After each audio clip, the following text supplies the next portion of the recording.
Social മീഡിയകളിലൂടെ അറിഞ്ഞത് വടകരയിൽ 3 സ്ത്രീകളെ അഥവാ 3 ടീച്ചർമാരെ മയക്കുമരുന്നിന് നേതൃത്വം നൽകിയ, വിതരണത്തിന് നേതൃത്വം നൽകിയ 3 ടീച്ചർമാരെ പിടികൂടി എന്നുള്ളതാണ്. നഊദു ബില്ലാഹ്. വലിയ അത്ഭുതത്തോടെയും വലിയ ആശ്ചര്യത്തോടെയുമാണ് ഈ വാർത്തയെ ഇന്ന് നമ്മൾ കേട്ടത്.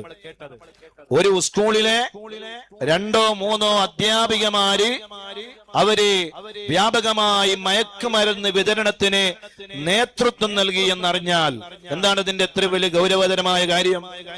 എന്തായിരിക്കും ആ കുട്ടികളുടെ അവസ്ഥ?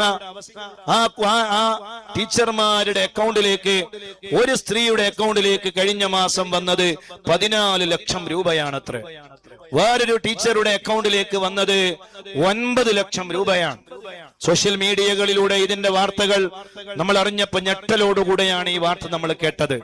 എന്റെ പ്രിയപ്പെട്ട മദനിയം കുടുംബങ്ങളെ, വളരെ ഗൗരവത്തോടുകൂടെയാണ് നമ്മൾ ഈ വാർത്തയെ കാണേണ്ടത്, എല്ലാ ജനങ്ങളും കാണേണ്ടത്. കാരണം ഇതൊരു ചെറിയ നിസ്സാരമായ കാര്യമല്ല.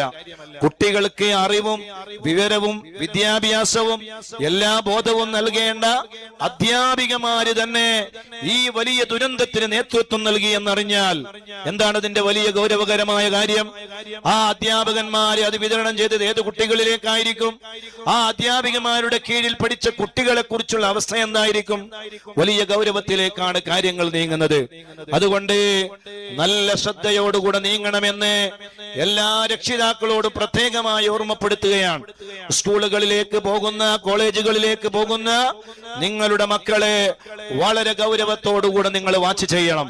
അല്ലെങ്കിൽ നിങ്ങൾ ഭാവിയിൽ കേൾക്കേണ്ടി വരുന്നത് ദുരന്തപൂർണമായ ഒരു വാർത്തയായിരിക്കും. എത്രയോ വിദ്യാർത്ഥിനികൾ ഈ മയക്കുമരുന്ന് ഉപയോഗിച്ചതിന്റെ പേരിൽ അവർക്ക് ശരിക്കും നിവർന്നു നിൽക്കാൻ പോലും കഴിയാതെ ഡിപ്രഷൻ ബാധിച്ചുകൊണ്ട് അവര് മാരകമായ അവസ്ഥക്ക് വിധേയമായിക്കൊണ്ട് വീടുകളിൽ ചികിത്സകൾ തേടി ശരിക്കും ഭക്ഷണം പോലും കഴിക്കാൻ കഴിയാതെ ശരീരത്തിന്റെ അവയവങ്ങൾ വളഞ്ഞ നിലയിൽ, എല്ലുകൾ വളഞ്ഞ നിലയിൽ ഒരു നിലക്കും അവർക്ക് നന്നായി എഴുന്നേറ്റ് പോലും നിൽക്കാൻ കഴിയാത്ത അതിദാരുണകരമായ അവസ്ഥയിലേക്ക് വിദ്യാർത്ഥിനികൾ എത്തിപ്പെട്ടതിന്റെ നേർ ചിത്രങ്ങൾ നമ്മൾ കണ്ടുകൊണ്ടിരിക്കുകയാണ്.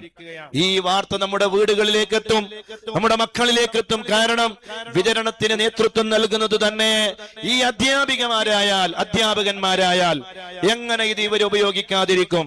അതുകൊണ്ട് വളരെ ശ്രദ്ധിക്കണേ, വളരെ ഗൗരവത്തോടുകൂടെ ഈ വിഷയത്തെ കാണണമേ എന്ന് എല്ലാവരോടും വളരെ വിനയത്തോടുകൂടെ ഓർമ്മപ്പെടുത്തി അല്ലാഹു സുബ്ഹാനഹു വ തആല നമ്മുടെ മക്കളെ എല്ലാവരെയും ഈ വലിയ ദുരന്തത്തിൽ അല്ലാഹുവേ നീ കാത്തു രക്ഷിക്കണേ റഹ്മാനെ. നീ ഞങ്ങളുടെ മക്കൾക്ക് കാവലാകണേ അല്ലാഹ്. നീ ഞങ്ങളെ മക്കളെ കാത്തു രക്ഷിക്കണേ റഹ്മാനെ. ഞാൻ എന്റെ സംസാരം നീട്ടിക്കൊണ്ടുപോകുന്നില്ല.